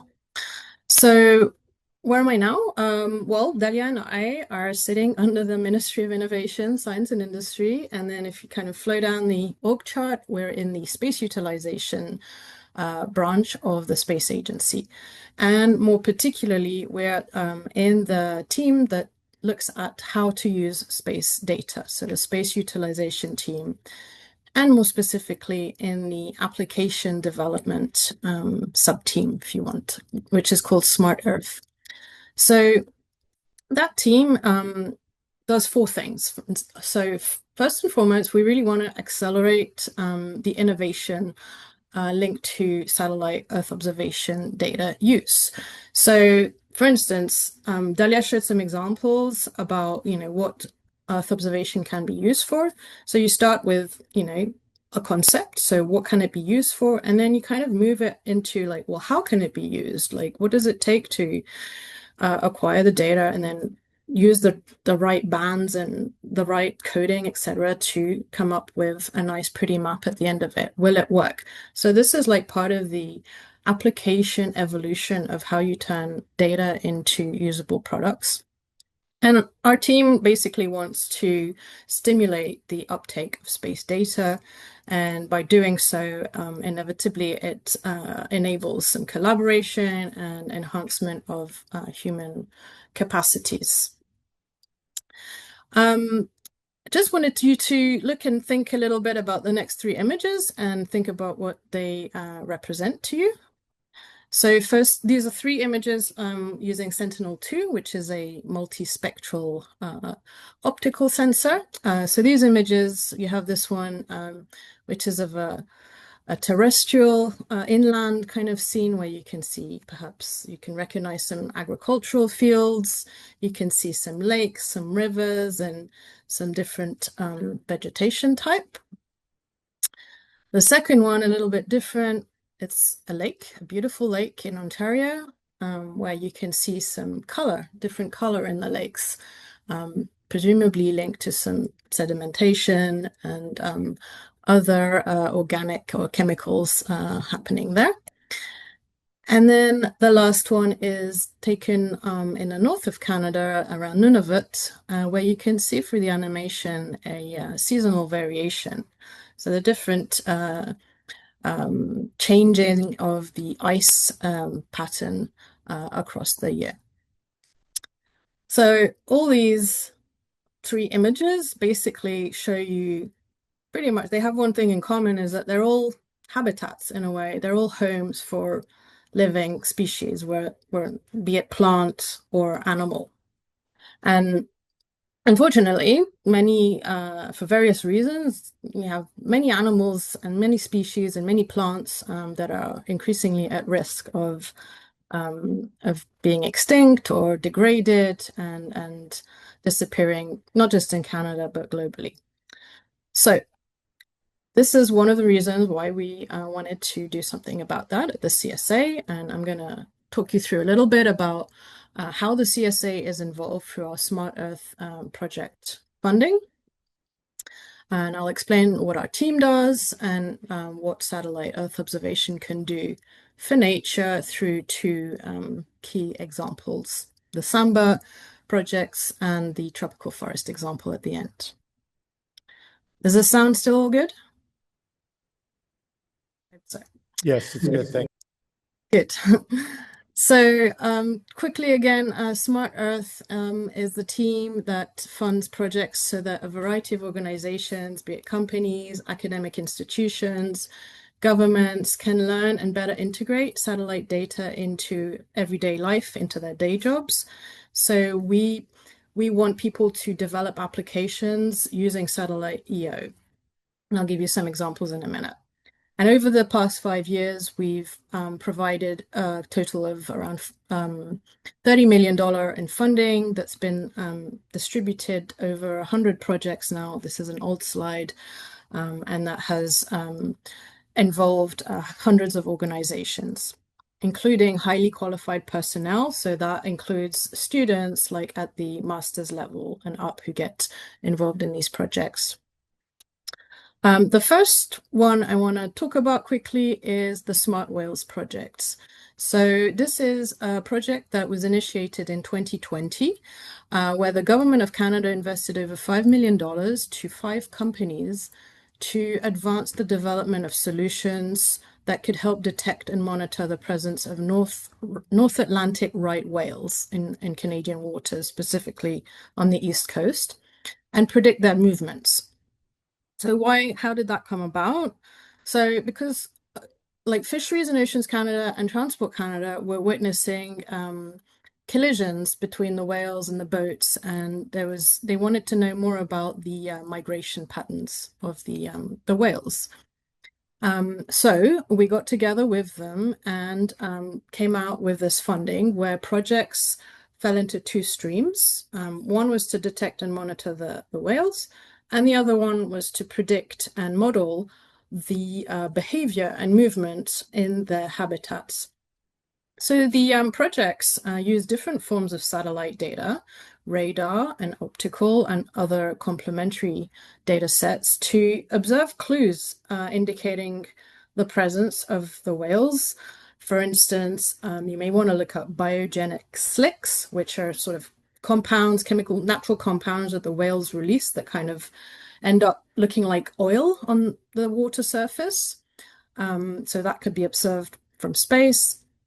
Wakes as well. So when whales kind of come up on the water surface, or if they hit their tail on the water, then that creates these waves that can then be observed for quite a long time from space. We can also see phytoplankton, which is what they feed on. So the different coloring of the ocean can lead us to think, oh, there's phytoplankton here. That may be an indication of their that they're going to come there.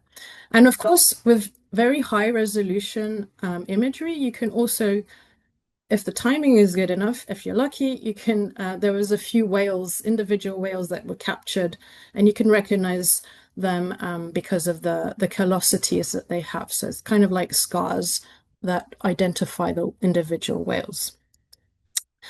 Another project that is being funded right now is led by York University researchers, and this one relates to forests and the carbon that they store. So this project is being funded to better understand our natural environment in a way. It's being, if you can get hold of Professor Bao-Shin Hu, that person is the principal investigator on that project. So I'd encourage you to get in touch to learn a bit more about that. Now, many of the projects we finance, we fund help address some of the key global priorities that have been identified under the United Nations Sustainable Development Goals.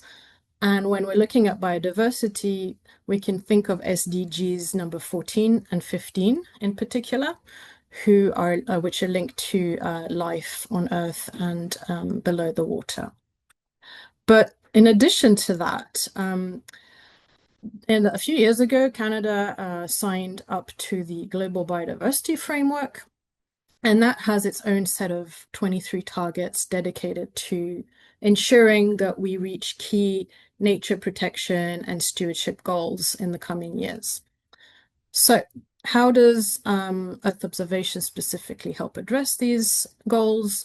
Well, this is an example for addressing Target 6, which is about managing invasive alien species. So you have an image here of a rangeland in Western Canada where company has identified an invasive alien species. That company happens to be producing and selling chemicals to eradicate the proliferation of these species. And this kind of information can then be observed from space using some high resolution satellite imagery to look at the effect that the intervention has caused.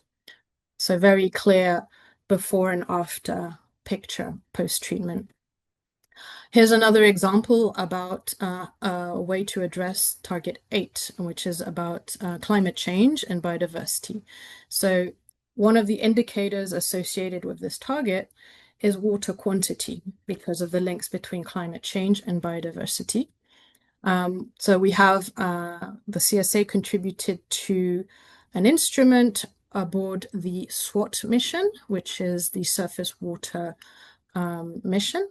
And this is the kind of information that can be used to measure at a very wide scale in Canada all the rivers potentially and their height and see how that kind of fluctuates over time. Earlier this year, we set up a dedicated funding program to biodiversity aligned with the GBF targets. So the cross-cutting considerations were really to implement robust monitoring, reporting, verification systems, and enhance the communication and access to reliable information using satellite Earth observation. So some of the projects are represented here, and you could scan the QR code to get the full list and see the whole list of the 20 projects funded over the next couple of years on various ecosystems. So we have projects that are looking at some marine mammals, others birds, other fish, other forests, caribou, etc. Very cool projects there. And if you look at the Canadian Nature Strategy that was published in June 2024, this is a whole of government Canadian effort to list how we plan to protect our nature. So you can see a few examples here on the table on the left that shows the different ways in which satellites and associated data solutions can align and help meet objectives from across the targets. And another more complete document that captures many more examples on the right here. Now, finally, to something a little bit more exotic. The CSA recently released a unique set of data from the RADARSAT-2 satellite that Dalia talked about, which covers over a decade's worth of acquisitions over tropical forests. So this data likely contains critical information and really cool untapped information on the evolution of the tropical regions, which have been, as you know, subject to tremendous pressures and changes from various agricultural activities or deforestation, fires, etc. So this provides really a unique opportunity for researchers and scientists to explore from this data set what could be uncovered through examining this data. And, you could use this data in combination with other data sets that you already have on ongoing projects. So here's an example from Colombia again on a little animation showing over 3 different years the land cover changes that can be observed from this sort of data. So what can be studied, for instance? Well, if we're looking at biodiversity, there are what we call a standard term called essential biodiversity variables. So you have different classes such as community composition, ecosystem function, ecosystem structure, and then the actual examples of variables and remote sensing products that can be derived. And these will align as well somewhat in varying capacity to some of the GBF targets mentioned earlier.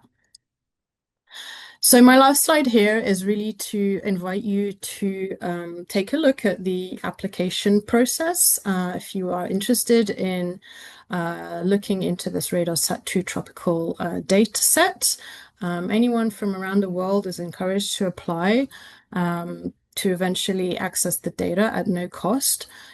Given that the research agenda aligns with some of the pre-requirements to access the data. So there's a few steps there, and we would really look forward to welcoming some York University applications. And I'll leave it at that. Thank you very much. Thank you so much, Lucy. So everyone, I don't know if you hear me well right now. Can you hear me, Dahlia? Yeah, I can. Thank you. So I'm so sorry you're so short on time right now, and I really want to share something that's called a Slido. So I'll share now a QR code that you all can scan and answer some questions that we have for you. So I'll share my screen now, and hopefully I won't have any technical problem again.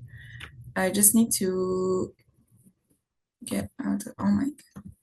Okay. So here we have the Slido. Can you all please scan the QR code that is right here and try to answer those questions? So here we have the first question that is, for you students and teachers and researchers and even people from the private sector, what critical challenges do you foresee for professional development in the EO field, AI training, data access funding? You can answer in 3 to 4 words, even 1 word is okay. I'll leave you some 20, around 20 seconds to answer, then I'll switch to the next question. So we have funding, data access, funding again, AI. Okay, funding, data access. Perfect. Funding again, training, good. Training is a good one too.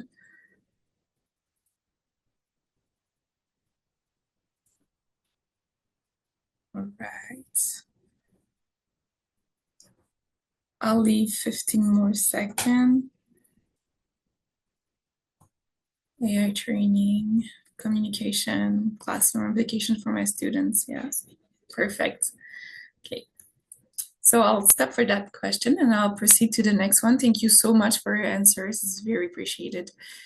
So I'll lock that phone and proceed to the next question. In the current political context, what do you think is EO's most significant contribution to the contemporary issues? I'll let you all answer. Can you hear me? Yeah, I can. We're starting to run a little bit short on time. Okay. Perfect. If we could maybe bring it to a close with the second question, and then maybe see if there's a burning question from the audience that yourself or Lucy might be able to answer. Does that work from your end? That works for me. Actually, what I can do is close the second question and answer all your questions about the presentation. We'll be happy to answer Lucy and me. So climate change, I think, is the most relevant one here. So I can close that one. And log the poll. Perfect. Thank you so much, everyone, for your answers. These are very important for us. So I'll stop screen sharing here. Dahlia. Yes. Does anybody have a question here? Yes, sir. So you mentioned in your presentation about AI, so those who work around sensing. I was just wondering, like, what part of the process from getting the satellite data to the end product, let's say, what you want, that would you foresee AI being the most useful as, like classification, putting the little map elements or things like that? Dahlia, were you able to hear that? Not really.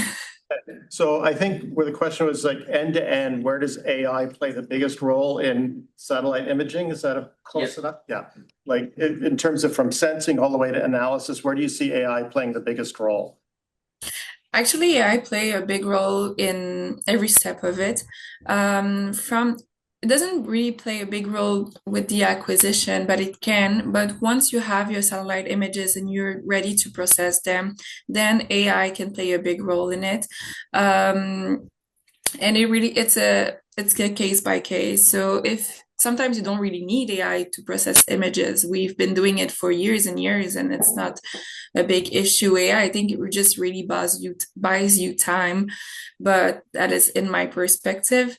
And yeah, but with the next years coming, I think AI will play a bigger role. We can see that now with all the opportunities and all the next projects and research that are being done with satellite images and optical and radar images.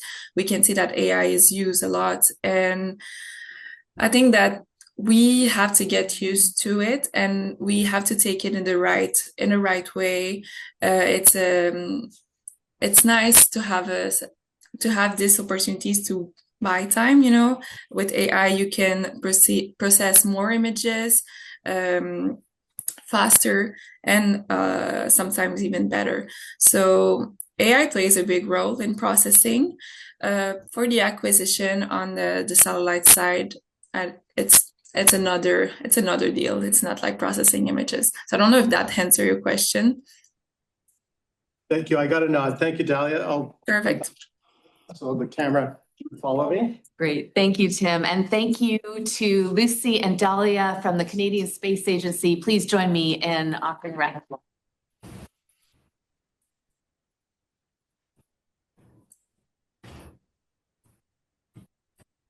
And we're turning to our final speaker of the morning session, who is Professor Tarmo Ramel. Tarmo, yes, applause before I even introduce Tarmo. Clearly, he needs no introduction. But Tarmo is a professor in our Faculty of Environmental and Urban Change. He is a geographer, a geoscientist, and both a user and developer of technological tools for measuring, representing, mapping, comparing, and analyzing geospatial data and patterns. He administers the geomatics diploma. He appreciates humor of all forms. He dreams of skiing when he's not working. He often wonders why he is not yet incorporating skiing into his research in some way. Please join me in welcoming Tarmo Ramel.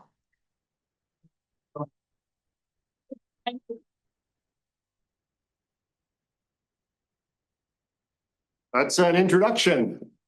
Good morning and welcome to GIS Day. And like they say, now for something completely different. I'm looking out at the room and you look like very intelligent individuals and you're probably thinking, you know what? This is really great. I'm seeing lots of maps. I'm seeing things that look flat and there's dots and lines and colors. But the world isn't flat. And I'm like, yeah, you're right. It's not. We should have something that allows us to work with the data in 3 dimensions or beyond, because that's what our world is really about. And I'm kind of a little tongue in cheek, but I'm going to show you some things today that maybe you haven't thought about before. The title is here, and there's a word up there that maybe you're not familiar with, morphological. It looks cool. Oh, this guy must be really smart and knows what he's talking about. But what is it when we talk about morphology that we mean? And you might think, oh, I took biology class in high school and we were talking about sort of bacteria or viruses and their shapes and their structures and their size and what they look like. We're not talking about that today. You might think, oh, I took a course on botany and we were talking about the flowering parts of plants and the shapes and structures. And so we're not talking about botany today. And then you think, oh, forestry. Tarmo likes forestry. They're probably talking about branches and buds and all the structural forms of leaves. And we're not really talking about that either. But there's a recurring theme. We're talking about structure. Talking about technical glitches going on over here. We're talking about structures and patterns of the things that we want to study. Now my mouse isn't. You might be thinking about geomorphology, landscapes, structures. You've got valleys and hills and water flows over these surfaces in different ways. Again, we're not talking about geomorphology or geology, but we are going to be talking about structures, the morphology that allows us to talk about all of these things. So bringing all of these pieces together, we might start thinking about the world in terms of landscape ecology. We're thinking about topography, the land surface. We're talking about the things that grow here, the vegetation. We might be talking about the water runoff and what path it takes down the slope. We might be talking about what people do here. And there's obviously agriculture and cultivation, and there's building of roads and settlements. And all of these structures are things that interest me, and they manifest themselves in 3 dimensions. So we need things that allow us to measure pattern beyond simple 2-dimensional world. So let me give you an example, to give you a 2-dimensional example, because we have to understand that first so that we can start to understand the 3-dimension. Imagine that we have some image, it was acquired by a satellite. This is not a satellite image, I simulated it, but you can imagine you have some image, satellite image, and you calculate something on there. We have this index, it's called the NDVI. If the number is really high, it means the trees are green. If the value is low, you probably don't have much vegetation. And you look at this and say, oh, I can see where there's more vegetation and where there's less. Okay, great. We could then take this data set and we could cut it.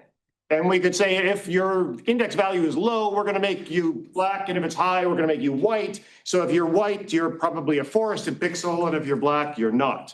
We call this a binary image. And this is where we're going to start our journey from.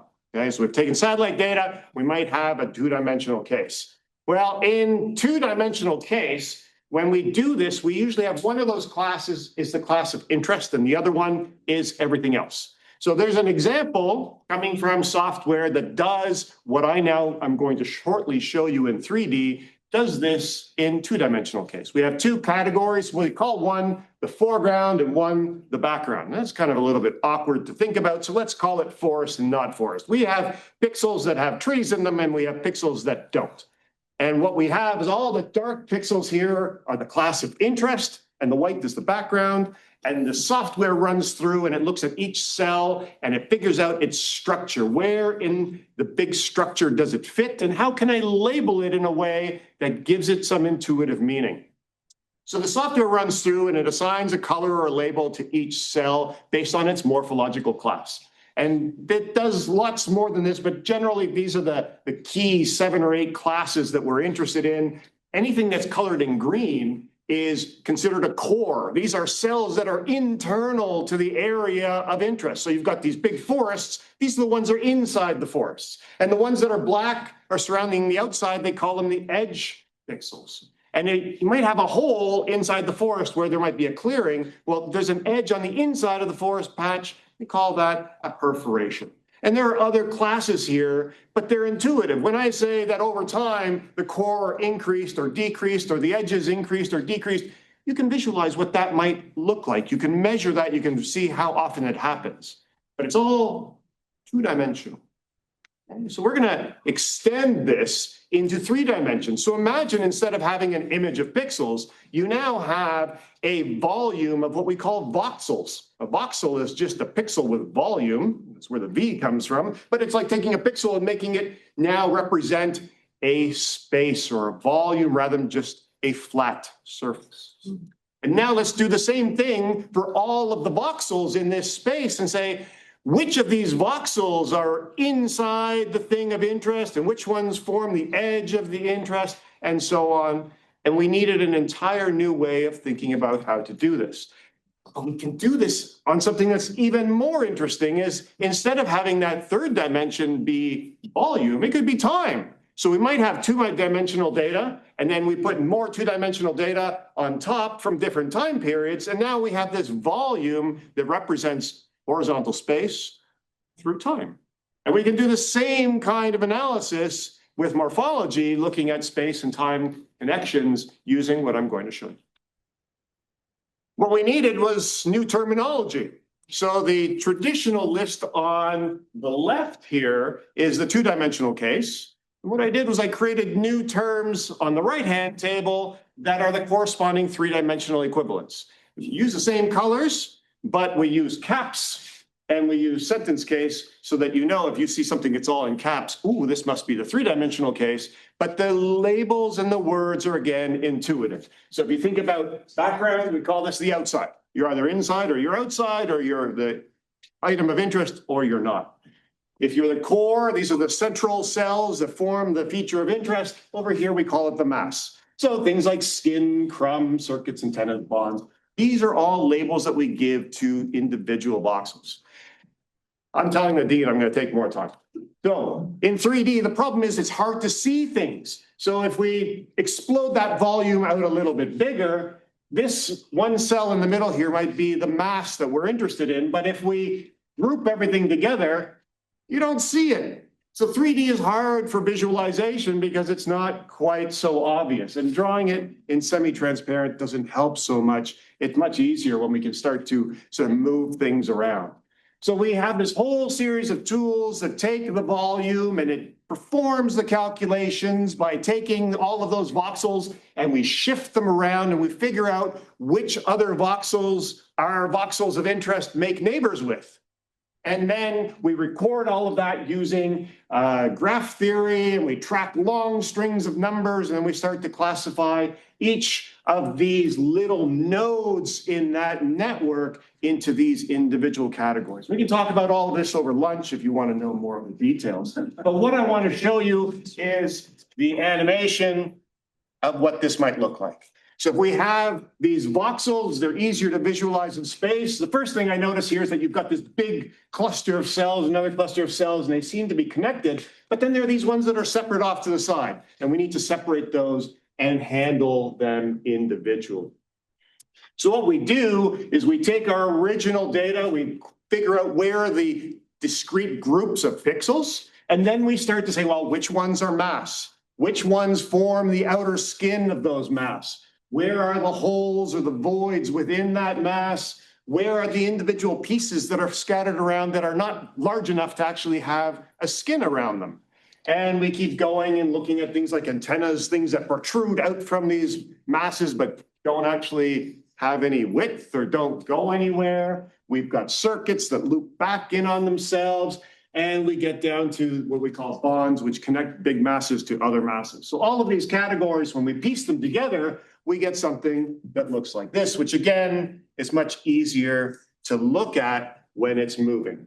So now when we look at all of these voxels, each voxel is color-coded in terms of, is it internal? Is it a mass? Is it the skin around it? Is it connecting to other masses? Or is it like the crumbs that are these sort of reddish brown things, which are these little small bits in and around. So, well, why do we do this? Well, we can say, well, we have this three-dimensional data for a tree or for a forest or for environment or a built environment.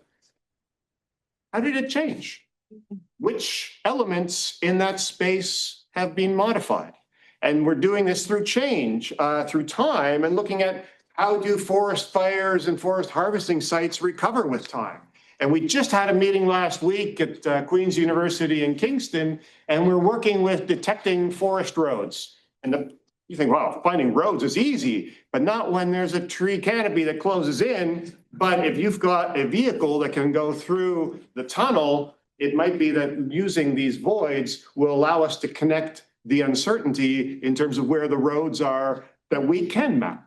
So there's all kinds of cool stuff going on with this. The problem is that the prototype worked on very small data sets.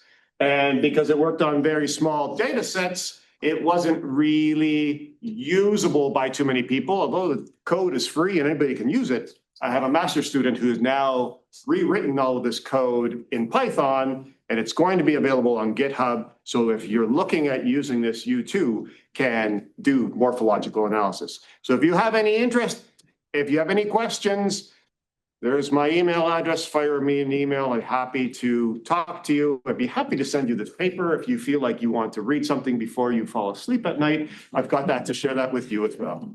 Thank you very much.